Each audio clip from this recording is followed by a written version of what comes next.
Good evening, everyone. Welcome to our new weekly Soul of the Parsha class. And unbelievably, this is now the 18th Parsha since the beginning of the year. It's the Parsha called Mishpatim. Mishpatim means rules or judgments. And our topic for today is Judaism or the Torah rational? Is Judaism rational or is it irrational? And how can we reconcile the rational and the irrational within the Torah and within life in general? And how do we face things that don't make sense in life? And how do we embrace our own irrationality? These are the questions that we want to pose going into tonight's class. And the quick answer, the short answer to the question, is Judaism rational or irrational, is that it's both. It's a bit of both. There's an element of rationality and an element of irrationality. So the answer is yes and no to the question if Judaism is irrational or rational. The answer is yes and no. So some people, when they hear that Judaism is rational, they become very calm.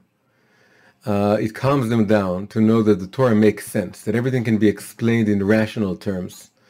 That ultimately even the strangest things in the Torah, you can find a rational explanation for them. So when they hear, yes, the Torah is rational, they feel at ease. They feel that they're safe, in a safe space, and no surprises, no alarms and no surprises. But then when they hear, but it's also irrational, then they lose their calmness and their sense of security, and they feel lost. And they feel that maybe the Torah doesn't make sense, and they feel maybe it takes away from Judaism or the Torah, and they feel that maybe my whole faith in God and the Torah being God-given, I lose it, because if it's irrational, it becomes human. And if it's human, it's not divine. That godliness is, or God has to be the most ultra-rational being in the world. So that's one type of person. One type of person really wants to believe that the Torah is ultimately extremely rational. It makes total sense when you explain it through and through. And when he stands before the idea that it may not all be rational, that there may be an element of irrationality in the Torah, it makes them feel unsafe and tense. Then there's another type of person, and I suspect that this is the type of person that's more, you can find more of them in this forum right now. And for them it's a bit like, it's the opposite. When they hear that the Torah isn't all rational, that there's a mystical, irrational element in the Torah, they feel that they can breathe. They feel that the Torah is, and you're all nodding as I suspected, and they feel that, wow, it's a break, because everything is too rational in life, and we're bound up by rationality. And if it's all rational, then what's new? And where's God? If it all, comes into this, enters the framework of rationality and coherent structures. And so we need the surprise, we need the infinite element, we need the super rational. And sometimes for these people, even when they think about the Torah being also rational, that makes them nervous. They're nervous about the Torah being rational. So there are two types of person: those who really want the rationality, and those who want the irrationality more. And the thing is that, of course, there are at least two kinds of irrationality.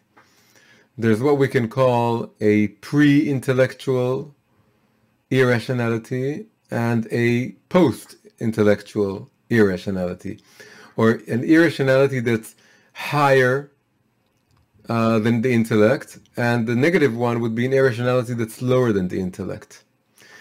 And this is a concept that comes back again and again. We can find it in many, many different places in Kabbalah and Chassidut. And we want to explore this topic through this parsha, which, as I said, is Parshat Mishpatim. Now let's just situate ourselves in the grand narrative of the Torah and where we are right now. We're coming out of Yitro, previous parsha, and we're coming into Mishpatim. And Yitro was maybe the most dramatic parsha there is. It's the heavens open, literally, and the Torah is given. We stand before Mount Sinai, and Moshe ascends, and God descends, and there's this incredible supernatural event that's beyond anything similar in time and space, and it is never before and never afterwards has an event like this happened. And God revealed himself, and he gave the 10 commandments. And from this momentous, dramatic, melodramatic, earth-shaking event, we move to a parsha which is the most opposite in nature that we can imagine. It's a parsha that's full of a lot of little rules and details that are very, very, very human in nature. In fact, most of what the Torah has to tell us about human relations, the laws regarding human relations, what happens if we damage one another's property, and what happens when something is stolen and the thief is found, and what does it mean to guard someone else's property, and different varieties of guards and degrees of responsibility. And what happens when you loan money and you get it back, and what happens if you hurt someone, and what happens if you find something that someone lost.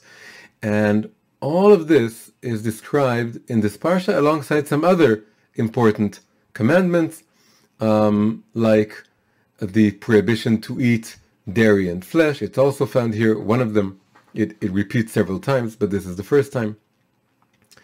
And it goes, 5 out of the 7 segments is just this long list of very tiny, very particular, very human, very earthly, very mundane commands, many of which, in fact most of which, make sense, and there's nothing mystical about them. They for sure make sense in the context of the period of time that we're talking about. Today we don't have slaves, but in the context of slaves, a lot of things make sense. A lot of things that have to do with damaging property and loans and finding something that someone got lost, that you need to return it. And it's very rational. And it has to do with, people trying to live peacefully with one another. And they need to be ordered, there need to be rules. And that's what it talks about. So it's almost like you fall from this amazing event of receiving the Torah in Mount Sinai to suddenly you're in a kind of, you were studying law, and you're bombarded with all these commandments and details, and from this mystical, transcendent event, you suddenly find yourself, before a law book, which is full of laws and, sub-laws and sub-clauses, and, in cases of, and a lot of halacha, a lot of Jewish law comes out of this parsha and the commandments that he talks about. Now, the opening verse, we're talking here about the first segment of the parsha, and we're talking about the opening verse. And this is a time, I'm going to now just say and remark that I have to apologize for last week. If you were present last week, or you watched the YouTube class, or you heard the podcast, and then you opened the Torah, you know that I made a really big mistake last week. Last week, I didn't talk about the first segment. I made a mistake. I talked about the fourth segment. Some of you discovered this. The whole verse that I gave, that we talked about last week, that was Ko tomar levet Yaakov, so you shall say to the house of Jacob, and speak to the sons of Israel. I made a mistake. I opened the parsha. It was the fourth segment, and in my defense, it was the beginning of the story, of the part of the parsha that talks about receiving the Torah in Mount Sinai, but it wasn't the beginning of the parsha. But I'm sure there's, the hand of providence was, it comes through our mistakes as well. And Kabbalistically, by the way, the fourth segment corresponds to the sphera of Netzach. Netzach is just below Chesed, so the first and the fourth, they go together. It's one axis. And also now we're going to see there's a deep connection between the verse we spoke about before and what's going on here. So we wouldn't have had that if I had not made the mistake. And in fact, what we're going to talk about today, right, we're talking about rationality and irrationality. Mistakes they come from the irrational part of us. If I was perfectly rational, I would have been more careful. I would have read the Parsha more carefully. I would have read it several times. I wouldn't have rushed into preparing the shiur, and getting excited about this verse and preparing this whole shiur, and then only discovering afterwards that I made the mistake. And if I were perfectly rational, but which I'm not, and none of us are.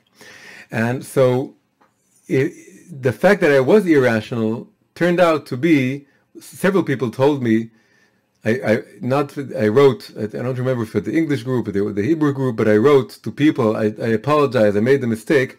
And people don't worry, I just had to hear that exact class this week. It was perfect that it came this week. It was just a class I needed to hear.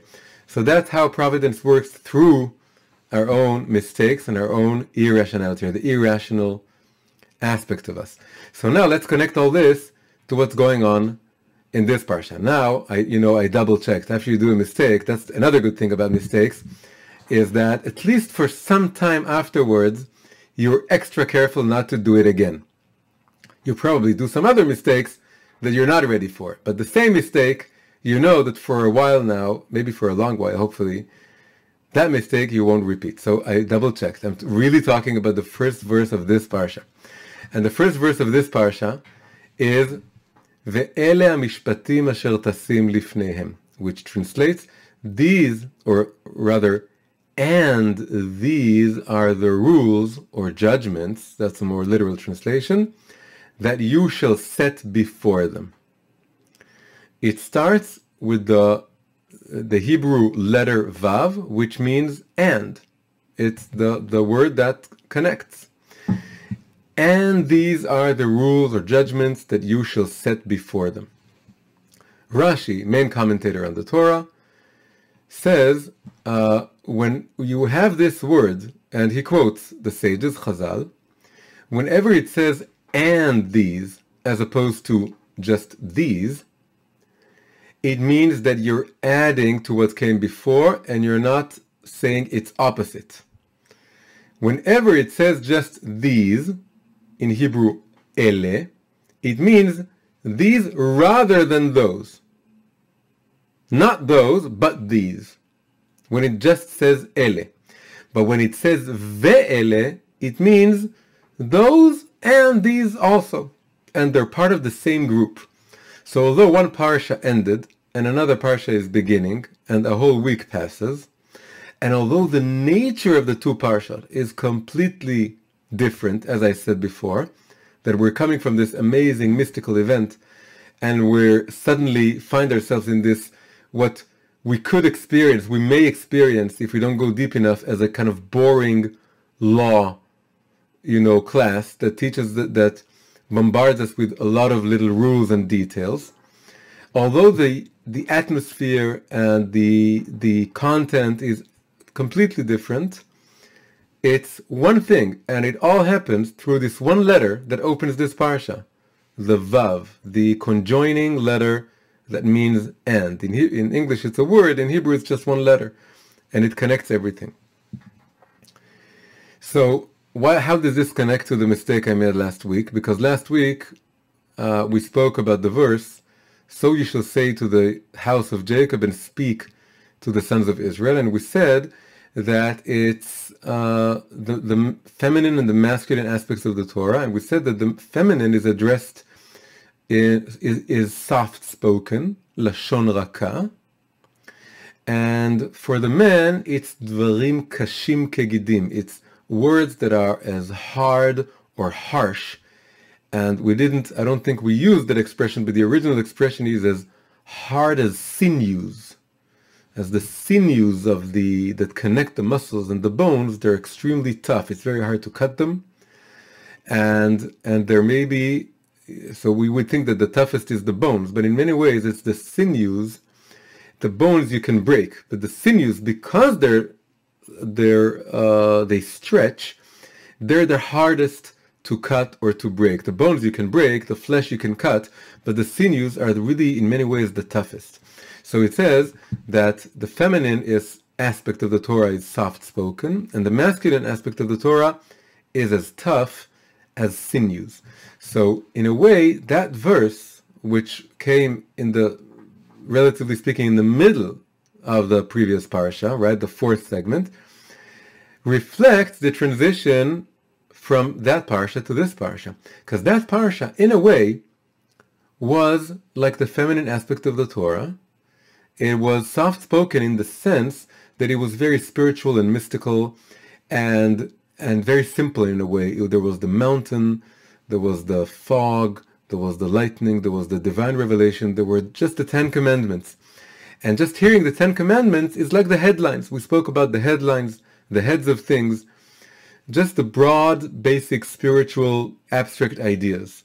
So in a way, that parsha was more feminine in relation to this parsha. It was just a broad idea of, I am your God, don't have other gods other than me, and don't carry my name in vain, and observe the Sabbath, and respect your parents, and all the 10 commandments. It was very general, very simple, and it wasn't soft-spoken, right? God, it was the voices were booming, but it was soft-spoken in the sense that it was general concepts that are easy to take in.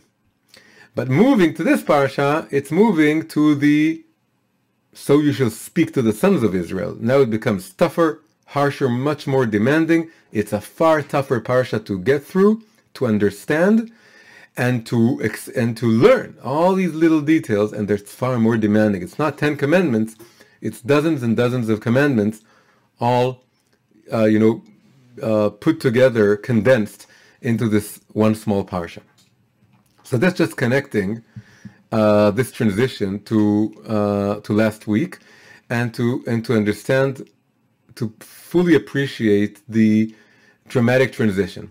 But although it's a dramatic transition, as I said, there's this vav, this and word in Hebrew, ve'ele, which says it's all one. Don't make the mistake of thinking that the previous parasha and this parasha are two separate things. They go together. And now let's see how this breaks into some more details. Rashi continues. First he said, it's all one. It's not these rather than those, it's these on top of those. And now he's giving two explanations for why the Torah makes it clear that it's one continuum and not a quantum leap or a jump from one spiritual, space to another. So the first explanation is, he says, just as the things you heard in the previous parasha came from Mount Sinai, you heard them when there was this lightning and the thunder and the voice of God and the 10 commandments. So many people in the world say, oh, the 10 commandments, they're so amazing and they're the word of God and we believe in the word of God. But then when you ask them about Mishpatim, they say, I'm not even sure what's written there, or I'm sure, but I don't understand it so much, or I understand it, but I find it very hard. You suddenly have this Hebrew slave, and you have this maidservant, you have all these things. It's very complicated to go into. It sounds very strange. It doesn't sound as, universal and broad, and it sounds much more particular. But says Rashi, again, it's all based on the sages. He says, everything you're going to read in this parsha, it's also from Sinai. It's just as divine, just as holy, just as eternal, just as binding as the 10 commandments. Don't make the mistake of thinking that the other one, because when you heard it from Sinai, it's somehow holier or more binding or more important than all these tiny little rules that you're going to get now. It's all from Sinai. You should imagine that you can hear God's voice throughout this parsha, just as you imagined hearing him in the previous parsha. So that's the first explanation. Second explanation Rashi gives is the very last thing in the previous parsha was the description of the altar and climbing up the altar. And now we're talking about all these rules that who's in charge of them? It's the judges, the court. Right? This parsha is a parsha for judges and lawyers. Right? It's we're studying law. So it says, Rashi says, why was it put together with this ve'ele and these? Putting it all together. It's to tell us that the grand court, the grand Jewish court, which is called the Sanhedrin, which existed during the time of the temple, and the restoration of which is part of the vision of redemption according to the Torah. Right? We haven't had it for a long time, but it's one of the elements of a full redemption is that the Sanhedrin is restored, the grand Jewish court. The Sanhedrin needs to be at the temple. Again, you would think that the temple is one realm, the realm of holiness, the realm of giving sacrifices and praying and connecting to God. And then there's another place, maybe in another part of Jerusalem, or in another part of the country, who knows. You should have the court. But you're wrong. The court needs to, as it was indeed, the court needs to be at the temple in order to teach us that our connection to God and our own mundane earthly rulings of, people fighting and having disagreements and coming to the judge and trying to resolve their issues, it's not two disconnected realms. It absolutely goes together. God is in the human realm of human disputes, and the human realm is also at the temple.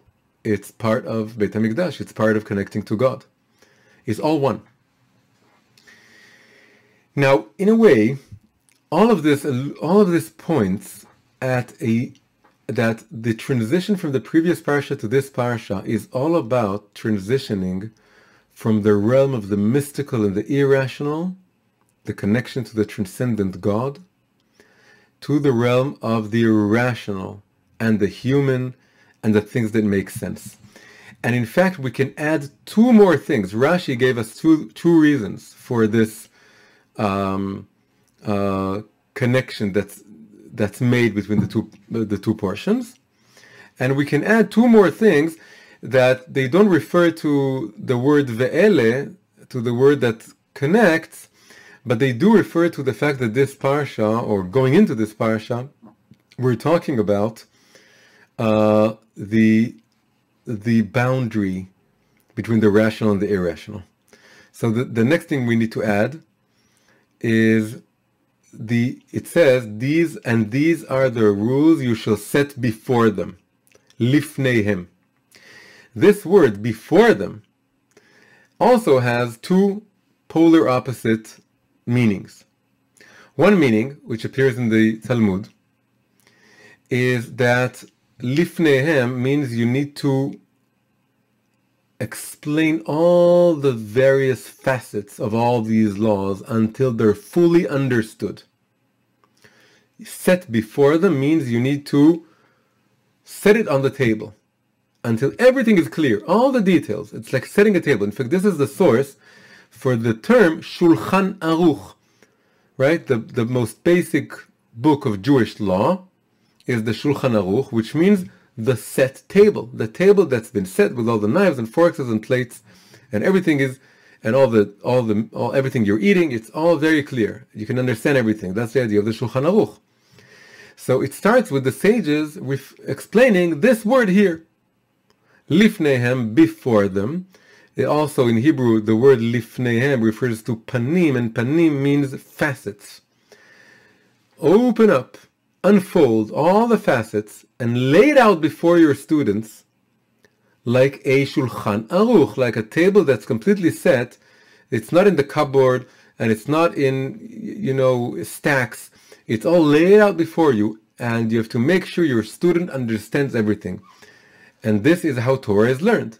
Torah is learned in a very rational way. You can't just say, well, I think I get the gist of it, but let's move on to the next page. This is not serious Torah study. Torah study is everything you need to figure it out. And it has to be laid out before you, especially when you're getting to the bottom line, which is halacha. But even before that, as you're learning, you need to understand. And maybe there's a point in which you say, well, I can only understand it so much, and here I can't. But that's not because you didn't try. It's because you tried, and at some point you give up. And in the Talmud, it happens several places, that we end up in a situation when we say teku, balance, we can't find the answer, and let's move on. But again, it's after doing everything in your power to try and understand it. So that's one interpretation for lifneihem, before them. Totally opposite interpretation. Lifneihem, we just said it refers to facets. It also refers to the inner dimension of things, the pnimiyut, to go pnima, to go inside. So the Alter Rebbe of Chabad, first Rebbe of Chabad, he says that these rules, these Mishpatim that we need to study, we need to study them lifneihem, to get all the way to the deepest mystical meaning of them, which is the inherently irrational or something that you can't fathom, an unfathomable aspect of them. If you just study them rationally, you don't get them, says the Alter Rebbe. You need to go all the way to their inner dimension, to the level of the hidden, of the secrets of the Torah, the hidden level of the Torah, and then, which activates the inner level within you, the inner aspect, the higher mystical, internal, aspects within you, the hidden level within you. There's the revealed level of the Torah and the hidden level of the Torah.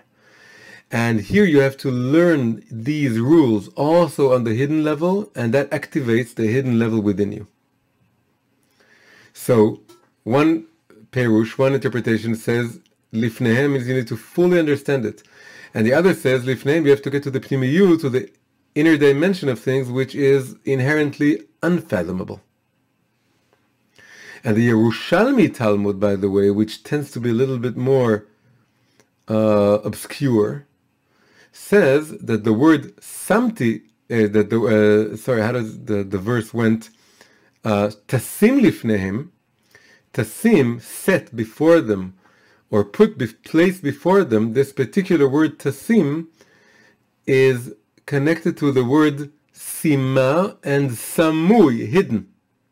Tasim lifnehem, there's an element of hiddenness within this verse. So that's another very strong evidence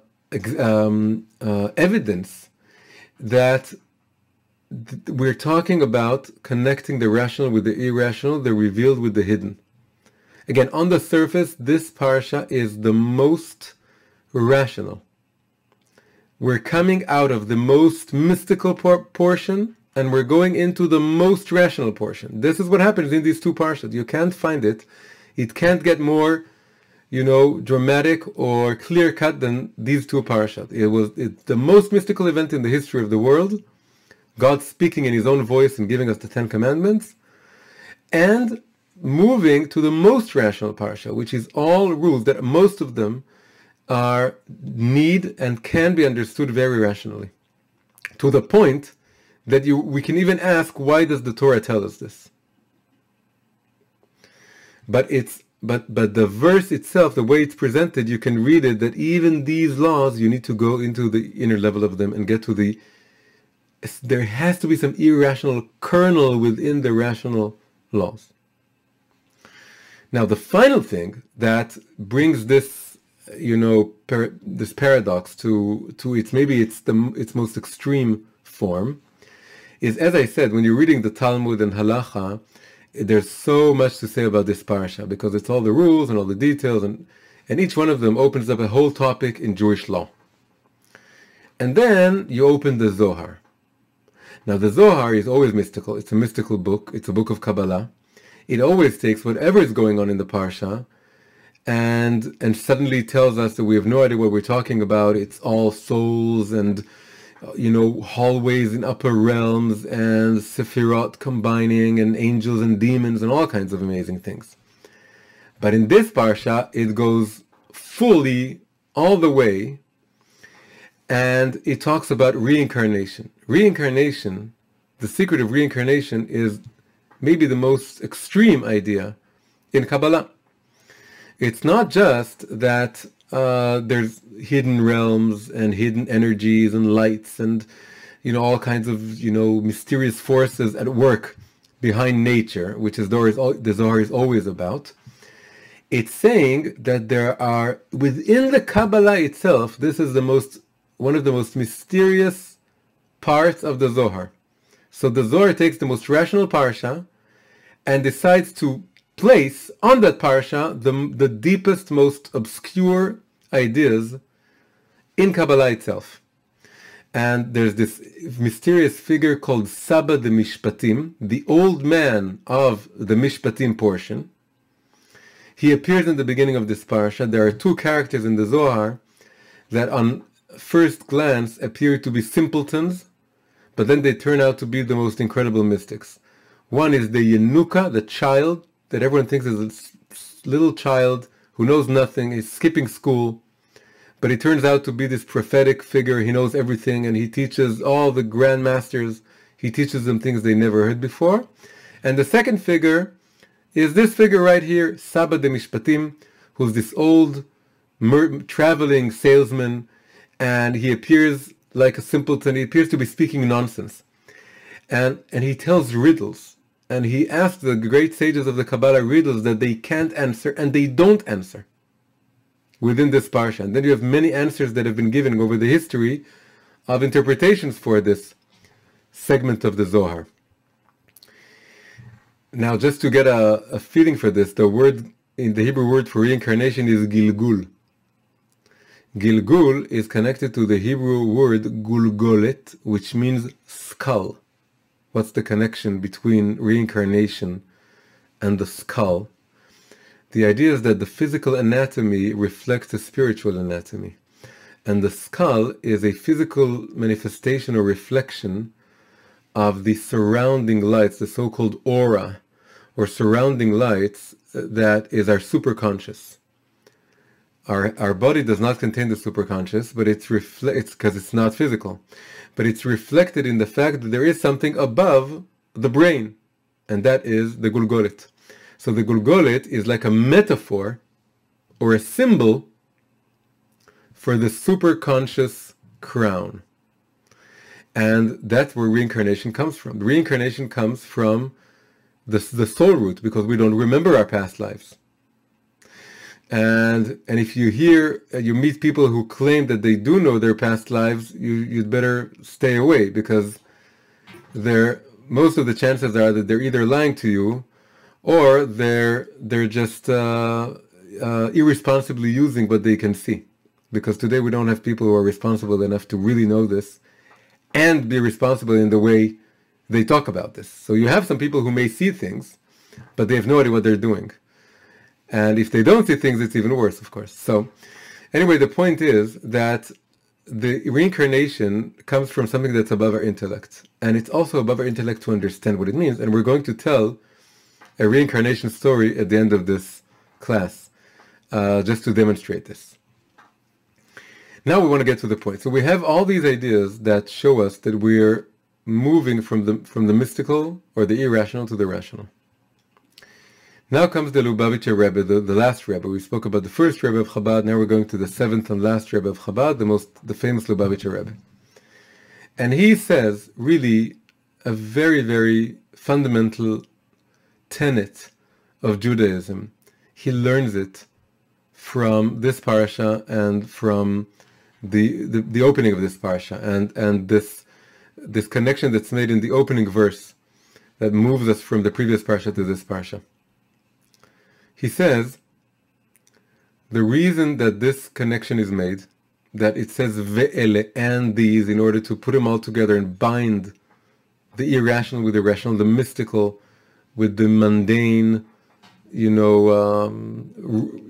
rules that we have to follow is so that we remember always that whenever we're fulfilling the rational commandments of the Torah, we should always remember that deep down there's also a mystical, divine, infinite, eternal, unfathomable element to them. And not only that, but we should fulfill them not because they make sense, but despite the fact that they make sense. Because if we're fulfilling them because they make sense, then we're doing it because it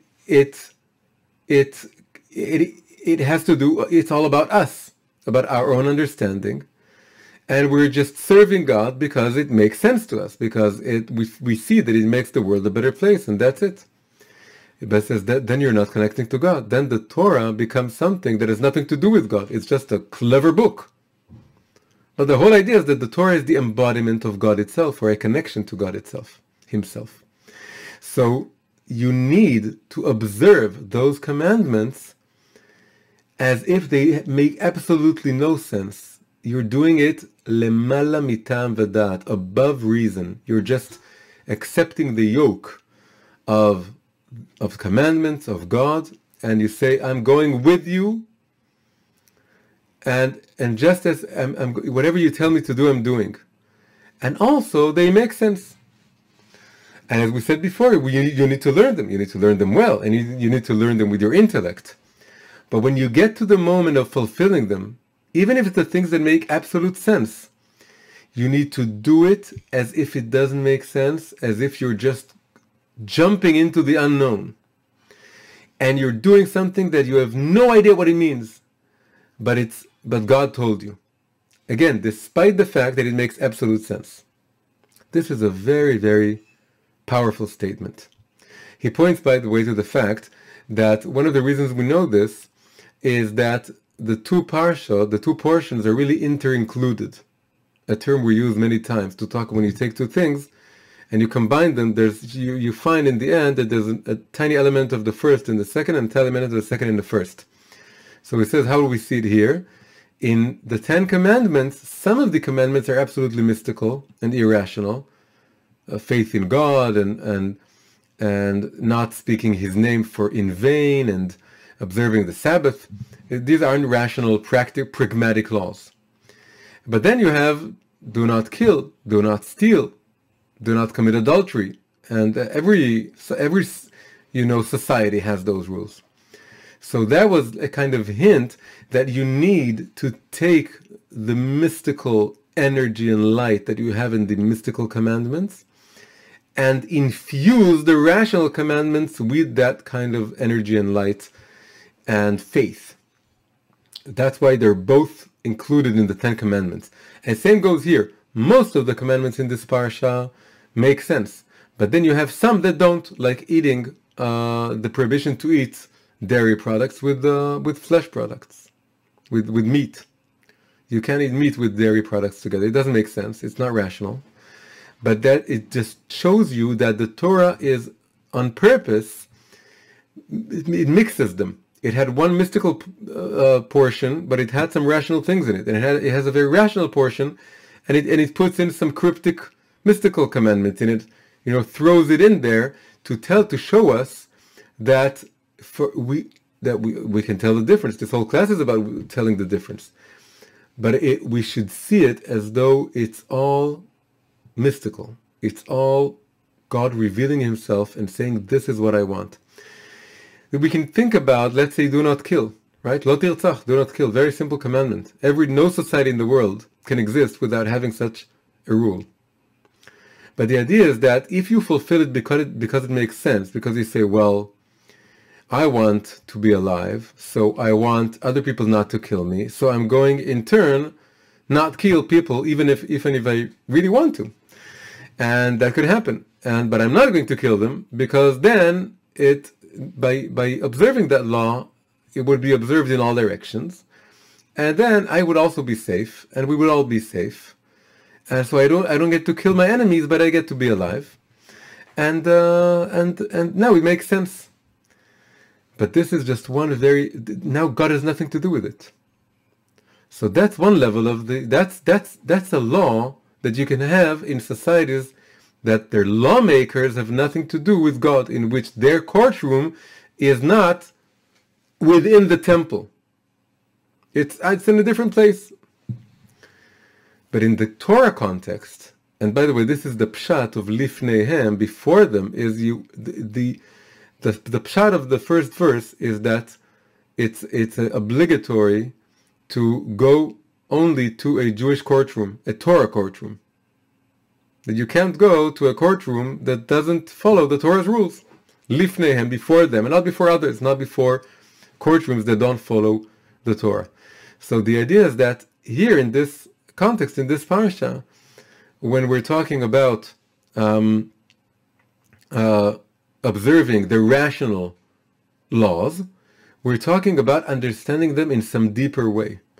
That we're not just observing lo tirtzach because it's pragmatic, because that maintains the order of society and the order of things, and otherwise, society would break apart and we would return to the state of nature in which everyone is like a wolf, like an animal to one another, and so on and so forth. Because that's all rational. These are rational explanations for commandments. We observe it because there's also a mystical element here. Man was created in the image of God. When you kill another person, you're not just hurting society or causing suffering. These are all very good reasons.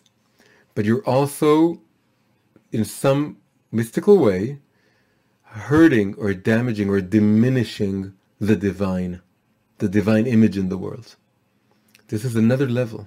You're not doing it because it's something you understand, because it's pragmatic, because it maintains the order of civilization, but because there's something else in it which you don't really understand, and you go into it with the sense of not fully understanding it. So this is an extremely powerful message by the Lubavitcher Rebbe, who of course lived in the 20th century, in the time in which many people, many Jews also, say that they are trying and believing and trying to convince themselves and others that the Torah is completely irrational, that it's all irrational, and they call themselves rationalists. And they say that the Torah is absolutely rational, and everything in the Torah, I can explain it to you. And there's a whole, full classes and books that are written to convince and demonstrate that everything in the Torah is rational. And the Rebbe recognized that this is eating away at the heart of what Torah observance is. The heart of Torah observance is that God is unfathomable and mysterious, and we need to connect to Him in a level that's irrational, that has to do with blind faith. We're going. Why? Because we're going for God, because this is the heart of our being. How do we know? We don't know. We believe. How do we know that the Torah is God's word? You don't. There are things that convince you, things that cause you to connect to the Torah, and each one has his own story about the moment or moments in life in which he felt and realized or understood, or in some way, that the Torah isn't just a book, and it's not just some compilation of human writings that have some wisdom in them and have some other things in them. That he realized that beyond all this, there's a divine origin to this. That's our stories. We have our stories of how we realized this, or how it became, a living element in our lives, that we experienced this. But ultimately, going for the Torah and for God is something that, if it's just rational, then it's all about us as humans trying to figure out a good way to live. And then you can also find maybe some other systems that work just as well or better. You could convince. And it's well known, he quotes this as well, that the Yetzer Hara, the evil inclination, is very sophisticated. He would never just go and tell you, listen, let's do an avera, let's do something that's forbidden, because he knows you wouldn't listen. So he tells you, let's read the Torah as rational, as completely rational. And then you say, that doesn't sound so bad. So then you go along and you read the Torah in a rational way. Then he tells you, there are some other rational systems. And it's very interesting to compare them. So yeah, that's interesting. Doesn't sound so bad. So you go and follow those rational systems. Then he tells you, those systems, they're a bit more rational than this one. They make more sense. And you say, well, that's okay. God created rationality, and the image of God is being rational, isn't it? So then you start going in that direction, and then he gets you to transgress. And the Rebbe realized this very, very clearly. And his message was that rationalism is tempting, because then it appears to give us an answer to the irrationality of the world. So many people are so irrational, and they're doing things that are egoistic or short-sighted, or they come out of their lowest urges. And you want something higher than that. You want something that's not egoistical, that's not short-sighted, that doesn't come out of fulfilling your own base desires. And then the Torah seems higher than that, and something loftier than that, and then it uplifts you. But you don't realize that at the same time it also stops you from going even further up into the super-rational irrationality, which is the level of faith, of connecting to God on a level that has to do with the root of my soul, craving a connection to God. And this is the heart of Judaism. It's this mystical bond between creation and its creator, and a created being and his creator, an invisible, unfathomable creator that's ultimately infinite and eternal, and therefore can never be rationalized.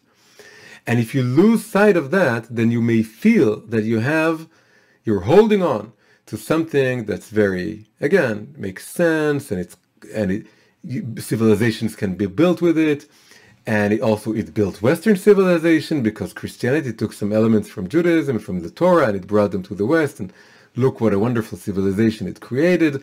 And you have all these evidence and all these things that you can point out to that convince you that the Torah is very rational, and then you hold on to it, but you don't realize that you think it brings you closer to a connection with God, but it really preserves you on the realm of human civilization and thinking, and you're just there, and you're stuck there.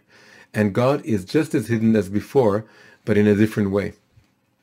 Today, there are many very intelligent, observant Jews who are very confused at the fact that the world is becoming very postmodern, very crazy. And there are all these weird, very rapidly changing, so-called progressive, politically correct notions that are turning everything upside down. And they seem to be leading the world into a kind of craziness, that you don't know what, male and female is anymore.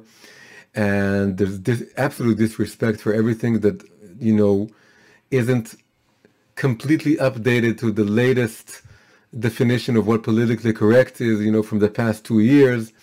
And then you're completely, unenlightened if you're not completely up to date with the latest, craze of what is called today woke. If you're not as exactly woke as you should be, and you're not up to date with the most liberal values, and it's just crazy. And especially if you're older than 20, and you've seen some things in life, and you see that the ideas that that are only 1 year old or 2 or 5 years old, you need to wait some time, in order to see if they hold. And then what happens to many people are confused by all of this, and they're looking for answers because they feel under attack, and they are under attack, because all these ideas are attacking first and foremost religion, both Christianity and Judaism, although for some strange reason not Islam. If you attack Islam, you become an Islamophobe according to those people. But they do attack Judaism and Christianity all the time. And so anyone who's either Jewish or Christian feel under attack. And then now I'm talking about observant Jews. is that they find solace and answers in all these rationalistic writings. They find solace in conservative thinkers. I'm not talking about the conservative in the sense of the religious denomination of conservative Jews, which are very, very progressive and liberal and woke. I'm talking about conservative versus liberal. Conservative thinkers, Republican, voting thinkers that seem to bring back a lot of much needed sanity to the world. And they're sometimes like the child, pointing at the emperor's new clothes and saying that they don't exist. And there's something very, they bring back sanity. And many observant Jews, they find that going along, reading them and holding on to them, and then rationalizing Judaism, using those ideas, it saves their Judaism. It saves their Judaism from the attack by the progressive, left-leaning, postmodern craziness that's washing over the world. And the truth is that it's more complicated than that.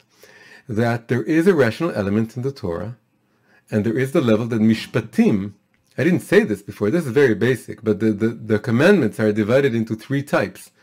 You have Mishpatim, Edot, and Chukim. Mishpatim are the parts that make sense, they're rational. That's why I said this parsha is the most rational. And then Chukim is the mystical commandments that don't have any explanation to them. And Edot is something in between that we won't go into now. So the idea is that these people are hoping to rationalize the Torah, to turn it all into Mishpatim. So the Rebbe and Chassidus is telling them that the element does exist. There is a rational element in the Torah, but it's not the highest one, and it's not the one that's at the heart of the Jewish faith and the connection to God. What's at the heart is that you should think about all the Mishpatim as Chukim, as if they are mystical, as if it's all mystical, obscure, cryptic laws that you're following because this is God's word. And even if you can't explain it to other people, and in fact you can't explain it, it's something you can't explain, for you, it needs to be at the heart of things. If you find some rational explanation for something in the Torah, that's great. That's good. We're not negating it in any way. If you see that the Torah is sane, that's a wonderful thing. But at the same time, you should feel that the Torah is also insane. And that the insanity of the Torah, the irrationality of it, is at the heart of it. At the heart of it is there's something crazy. It's you and God, us and God going crazy together.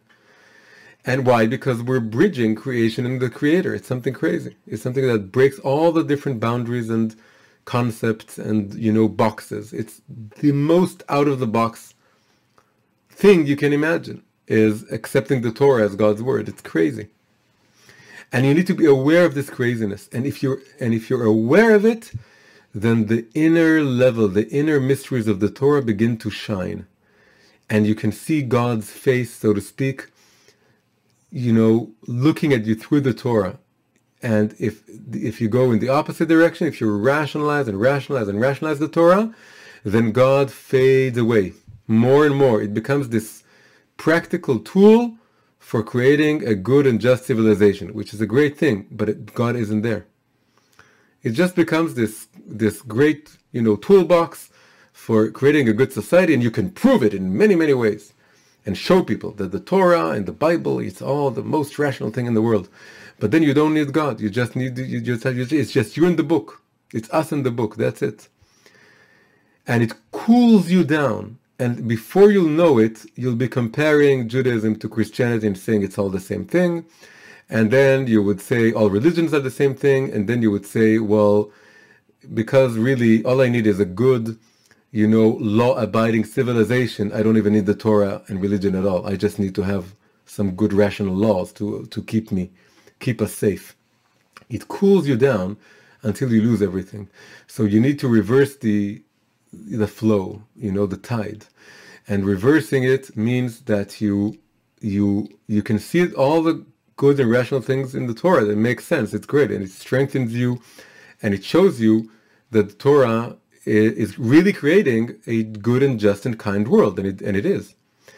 But remember always that at the heart of it, it's a mystery, and that it's an infinite wisdom, that even once you understand it, you haven't understood anything. The Baal Shem Tov says, Torat Hashem tmima meshivat nafesh, that the Torah is whole, and then it restores your soul. What does it mean, whole? It means that although you study it more and more and more, you feel that it's always whole. You never studied anything, because you haven't understood anything. So this is what we're getting out of this parsha. And I promised I'm going to finish with a reincarnation story. I'm going to do it very fast because we're out of time. But there's a story about the Maggid of Mezrich, the student of the Baal Shem Tov and future leader of all the Hasidic movement. And he asked the Baal Shem Tov about this parsha. He asked him, why does the Zohar open the first verse of this parsha that talks about the rules, the judgments, the rational commandments, and starts talking about reincarnation? How does it have to do with it? This is a portion about what the courtroom should judge in case of all kinds of human disputes. What on earth is the connection to reincarnation? So the Baal Shem Tov told him, you want to see the answer, you want to get the answer? I can't explain, I can show it to you. And he told him, go to a certain place in the forest, and next to a certain river, and hide there and stay there for 6 hours. Just look, and you'll see the answer. So the Maggid goes there, and he hides behind the tree, and he sits and waits. And then he sees one person coming along in a carriage. He's a rich guy. He's coming out of the carriage. He sees this river. He wants to take a dip in the river. He takes off his clothes, puts everything, dips in the river, comes out, very happy, puts his clothes back on, goes back to his carriage, goes away, but oh no, he forgot his wallet. His wallet is laying there with all of his money. Along comes another person. He's not rich, he's a poor person. He's coming along, walking around, and he sees the river. He says, I'm going to stop and I'm going to take a dip in the river. And he takes off his clothes and takes a dip in the river and comes out, puts everything back on again, notices a wallet lying on the ground. Looks around, there's no one to return it to, there's no one, for miles, he can't see the Maggid hiding. He says, wow, it's an amazing, fortune. Stroke of luck. Takes the wallet, goes away. Third person comes along. And he's just a guy, and he's walking there. And there are several versions, by the way, one in which he's rich, another in which he's poor. He comes along, and nice, cool river. It's a good place to take a dip. Takes a dip, goes out, starts resting.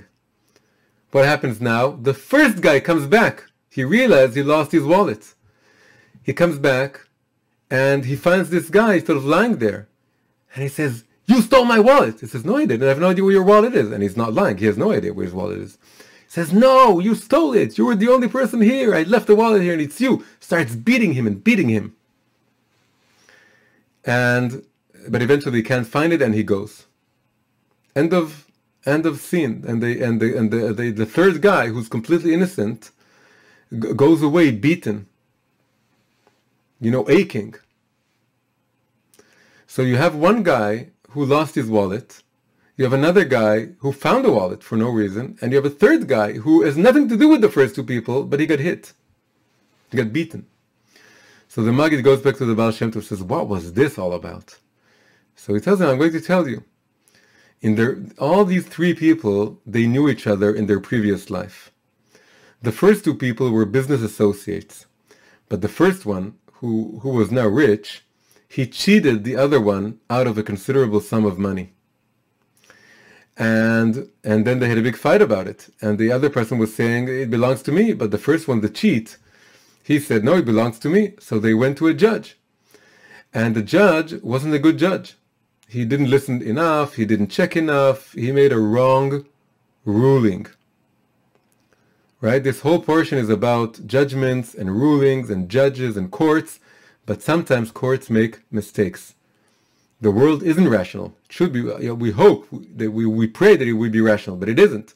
And sometimes people make mistakes, and we have to we have to accept, we have to find ways of dealing with the fact that the world is irrational. So that judge made a big mistake, and he ruled in favor of the thief, the one who cheated the other guy from his money.